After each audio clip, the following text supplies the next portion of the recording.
ଜାଣିଲୁ ଗଛ, ମୋ ସ୍ତ୍ରୀର ଡିମାଣ୍ଡ ଦାମୀ କାଠରେ ଗୋଟେ ପଲଙ୍କ ହେବ, ତେବେ ଯାଇ ସେ ଶାନ୍ତିରେ ଶୋଇବ। ହେଲେ ଭାଇ ଏ ଖରା ଦିନଟା ଟିକେ ଯାଉ। ଖରା ଦିନ ହେସ୍, ସୂର୍ଯ୍ୟଠାରୁ ତା ତାତି ଭାରି ଅଧିକରେ। ହଁ ଯେ ଏଭଳି ସମୟରେ ପୁଣି କାଠ କେଉଁଠୁ ଆଣିବ? କେଉଁଠୁ ଆଣିବି କଣ କିରେ? ତତେ ଆଉ ବାରିପଟେ କାଇଁ ଲଗାଇଥିଲି କି? ମାନେ କଣ କହୁଛ ତୁମେ? ମୁଁ ବୁଝିପାରୁନି। ତୁ ଆଉ ବେଶୀ ଅବୁଝା ହ ନା। ବହୁ ଆରାମ କଲୁ, ଏଥର ତୋର ସମୟ ଆସିଗଲା। ଭାଇ କଣ ମତେ କାଟିଦେବ? ତତେ କାଟିବିନି ତ ଆଉ ମୋ ସ୍ତ୍ରୀ କଣ ମୁଣ୍ଡରେ ଶୋଇବ? ଏଥର ରେଡି ହେଇଯା ମରିବାକୁ।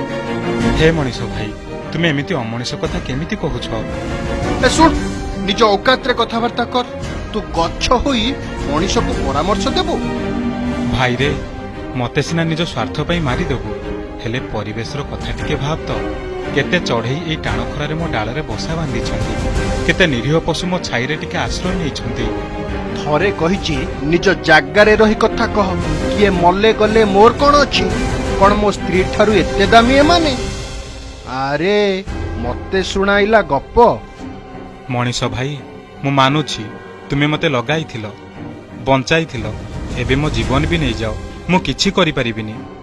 ମୋ ରକ୍ତ ଦେଖି ତୁମେ ଖୁସି ହୁଅ, ମୁଁ ଚାହିଁଲେ ବି କିଛି କରିପାରିବିନି। କିନ୍ତୁ ଭାଇ, ଏ ନିଷ୍ପାପ ଗଛର ଅଭିଶାପ ପଡ଼ିବ ନିଶ୍ଚୟ। ମୋ ଲୁହର ପରିଣାମ ଭୋଗିବ ଦିନେ। ତୁ ଆଉ ଧମକ ଦେଖାନି ରେ।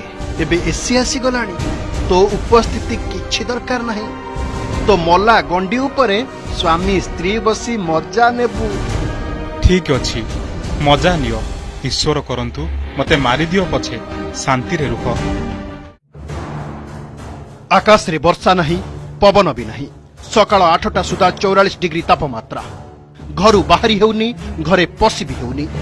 ଟିଭି ଖବର କାଗଜ ସବୁଥିରେ ଘନ ଘନ ବ୍ରେକିଂ। କେତେ ଛୁଇଁଲା ପାରଦ, ପାୱାର କଟ୍ର ପୁଳା ପୁଳା ଅଭିଯୋଗ। ଥଣ୍ଡା ପବନ ବଦଳରେ ଏସିରୁ ବାହାରୁଛି ଗରମ ହବା। ଓହ କି ଗରମ! ଏ ଗଛ, ଆରେ ଟିକେ ପବନ ଦେରେ, ନହେଲେ ବଞ୍ଚି ହେବନି। ମୋ ଗଣ୍ଡିରୁ କି ପବନ ବାହାରିବ? ଯା ଭାଇ, ମୋ ମଲା ଦେହର ପଲଙ୍କରେ ବସି ପଡ଼ିବୁ, ପବନ ବୋହିବ। ଆରେ କଣ ଏତିକି ବେଳେ ରାଗ ସୁଝାଇବାର ଥିଲା? ମୋର ତ କଥା କହିବାର ଔକାତ ନାହିଁ, ମୁଁ କି ରାଗ ସୁଝାଇବି? କେବଳ ମୁଁ ନୁହେଁ, ଯାହା ଦେଖୁଛି ପଶୁ ପକ୍ଷୀ ସମସ୍ତେ କଲବଲ। ଭାଇ, ମୁଁ ବି ସେଦିନ ଏମାନଙ୍କ କଥା କହୁଥିଲି, ହେଲେ ଉପଦେଶ ଦେବାକୁ ମୁଁ କିଏ?